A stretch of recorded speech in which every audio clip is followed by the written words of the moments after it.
આ ભાજપ સરકારને આપણે આપણા વિકાસ માટે નહીં પરંતુ ખાનગી કંપનીઓના ફાયદા માટે લાવી હોય એવી પરિસ્થિતિ હાલ ગુજરાતની અત્યારે બની છે।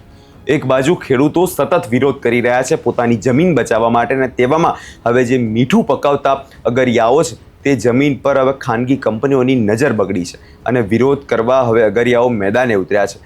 શું છે સમગ્ર મામલો, તેના વિશે વિગતે ચર્ચા કરીએ। નમસ્કાર, હું છું પ્રથમ મોદી, આપ જોઈ રહ્યા છો નિર્ભય ન્યૂઝ।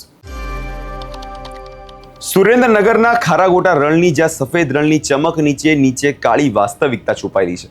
એક બાજુ અત્યારે ગુજરાતનો જગતનો તાત ખેડૂત પોતાની જમીન બચાવવા માટે મેદાને ઉતર્યો છે, અને તેવામાં હવે આ જે અગરિયાઓ છે તે પણ પોતાની જમીન માટે હવે વિરોધ કરવા ઉતર્યા છે।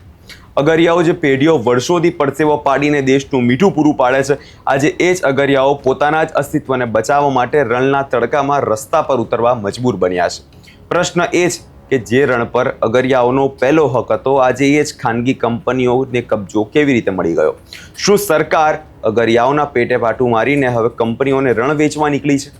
ખારાગોટા રણમાંથી સીધા જે દ્રશ્યો અત્યારે સામે આવી રહ્યા છે, અને એમાં જે અગરિયાઓ રણમાં પહોંચીને વિરોધ પ્રદર્શન શરૂ કરી દીધું છે। વાત માત્ર જમીનની નથી, પણ વાત છે તેમના જીવન નિર્વાહની।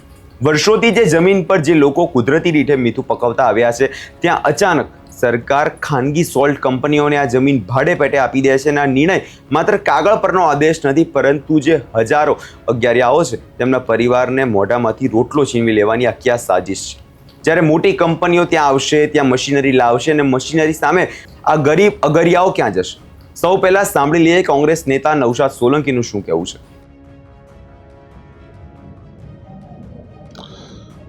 ભારતીય જનતા પાર્ટીના શાસનની અંદર એક બાજુ ગુજરાતના ખેડૂતો પરેશાન છે, ગુજરાતના ખેડૂતોના ખેતર અત્યારે ઉજાડવામાં આવી રહ્યા છે એમના મિત્રો માટે, ખાસ કરીને અદાણી સાહેબ માટે, અંબાણી સાહેબ માટે, બીજા બધા એમના ઉદ્યોગો માટે મસ્ત મોટા વિશાળકાય મહાકાય થાંભલાઓ નાખીને એમના ખેતરો ઉજાડવામાં આવ્યું છે।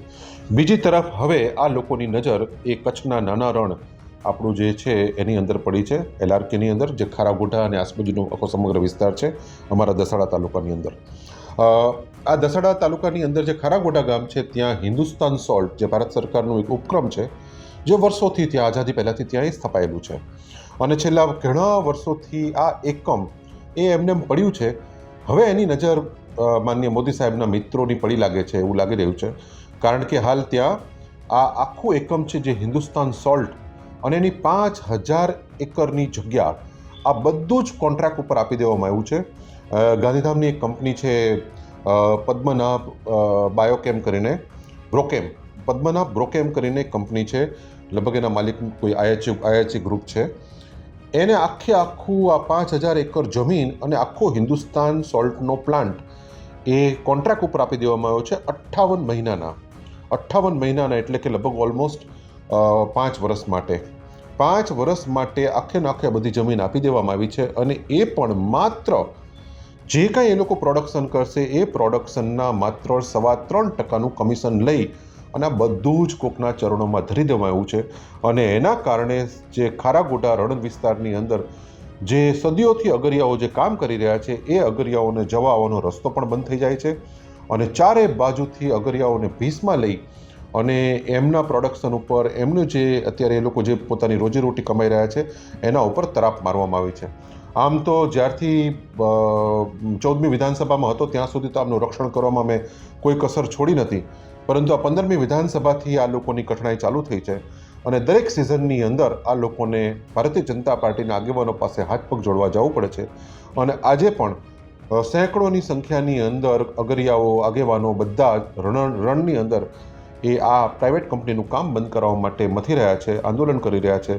એની સામે જેમ કાયમ જોવામાં આવે છે એ પ્રમાણે સેંકડોની સંખ્યામાં પોલીસ ફોર્સ ઉતારી દેવામાં આવી છે, અને આ બધા જ લોકોને ફરીથી ધરપકડ કરીને લઈ જવામાં નહીં આવે તો પણ કંઈ શંકા નથી। આમ જે દેશની અમૂલ્ય સંપદા છે, જે દેશની એસેટ છે, એને ખાનગી હાથોમાં ધરી દઈ અને બધા ચારે હાથે એ લાહણી કરવાનું, લૂંટાવાનું કામ ભારતીય જનતા પાર્ટી કરી રહી છે, ખરેખર ખૂબ જ નિંદનીય છે, અને આને કોઈ પણ સંજોગોમાં સાખી ન લેવાય। આ રણની ઉઘાડી લૂંટ અને અગરિયાઓના પેટ ઉપર મોટી લાત છે। આજે અગરિયાઓ રણમાં ઉતરી ગયા છે અને તેમની સ્પષ્ટ માંગ છે કે તેમને સીધો રોજગાર પાછો જોઈએ છે. આંદોલનની આગ અત્યારે ચાલી રહી છે. પરિસ્થિતિ અત્યારે એટલી ગંભીર બની છે કે પોલીસનો કાફલો પણ રણમાં પહોંચી ગયો છે. પોલીસ દ્વારા સમજાવવાના પ્રયાસો કરવામાં આવી રહ્યા છે, મામલો શાંત પાડવા માટે મથામણ કરવામાં આવી રહી છે. પરંતુ શું પોલીસની સમજાવટથી અગરિયાઓની ભૂખ શાંત થશે? શું માત્ર વાતો કરવાથી તેમના દાયકાઓનો જૂનો વ્યવસાય બચી જશે? આ સવાલ જવાબ અત્યારે સરકાર પાસે લોકો માંગી રહ્યા છે. અગરિયાઓનું કહેવું છે કે અમે વર્ષોથી આ રણ ખેડીએ છીએ, અમને આ રણના સંતાનો છીએ, પણ આજે અમને જ અમારી જમીન પર બેદખલ કરવામાં આવી રહ્યા છે. આ કયા પ્રકારનો વિકાસ છે? આ વિકાસ શું માત્ર ખાનગી કંપનીઓને મોટી કરવા માટે છે અને જે ગરીબ અને જે મધ્યમ વર્ગના જે ખેડૂતો છે તેમના પેટ ઉપર લાત પાડવા માટે કરવામાં આવી રહ્યું છે? જે ગરીબ ભોગ આપીને જે અત્યારે કંપનીઓને ફાયદો કરવામાં આવી રહ્યો છે તે કેટલું યોગ્ય છે? રણમાં મીઠું પકવવું એ કોઈ સામાન્ય કામ નથી, આ જીવનના જોખમમાં કામ છે. અગરિયાઓના પેટ પર લાત મારીને આજે સરકાર જે ખાનગી કંપનીઓને ફાયદો કરાવી રહી છે તે કેટલું યોગ્ય છે?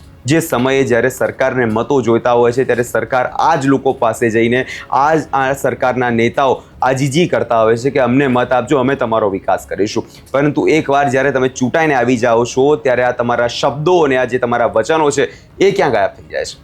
સ્થાનિક તંત્ર હજુ પણ ગોળ ગોળ વાતો કરી રહ્યું છે. અગરિયાઓ આરપાર લડાઈના મૂડમાં છે. હવે તેમનું આંદોલન મોટું સ્વરૂપ ધારણ કરી રહ્યું છે અને જો સમયસર આ મામલાનો નિકાલ નહીં આવે તો આ વિરોધ માત્ર ખારા ગોટા પૂરતો સીમિત નહીં રહે. સરકાર અને કંપનીઓએ સમજવું પડશે કે આ જમીન પર જે પહેલો હક છે તે અગરિયાઓનો છે, જેમણે પોતાનો પરસેવો પાડીને આ રણને જીવતું રાખ્યું છે. શું સરકાર હવે આ અગરિયાઓને પાયમાલ કરીને જ વિકાસના ફળ ચાખવા માંગે છે? આ સવાલ અત્યારે એક એક વ્યક્તિ પૂછી રહ્યો છે. હવે આ તમામ મામલે નજર આગામી દિવસોમાં એ રહેશે કે આ જે અગરિયાઓ છે તેમને ન્યાય મળે છે કે કેમ. કેમ કે એક તરફ અત્યારે સુરેન્દ્રનગરનો ખેડૂત હોય કે મોરબીનો જેતપુરનો ખેડૂત તે અત્યારે વિરોધ કરવા ઉતર્યો છે, તેમને અત્યારે ન્યાય જોઈએ છે. હવે ન્યાયની હલચામાં અત્યારે જે અગરિયાઓ પણ ઉતર્યા છે તેમને પણ જોવાનું એ રહેશે કે શું તેમને પણ ન્યાય માટે ઉગ્ર વિરોધ કરવો પડે છે કે કેમ. આ વિષયમાં તમારો શું અભિપ્રાય છે અમને કમેન્ટ કરી ચોક્કસથી જણાવજો. અને અમારી ચેનલ નિર્ભય ન્યૂઝ લાઇક, શેર અને સબસ્ક્રાઇબ કરવાનું ભૂલશો નહીં.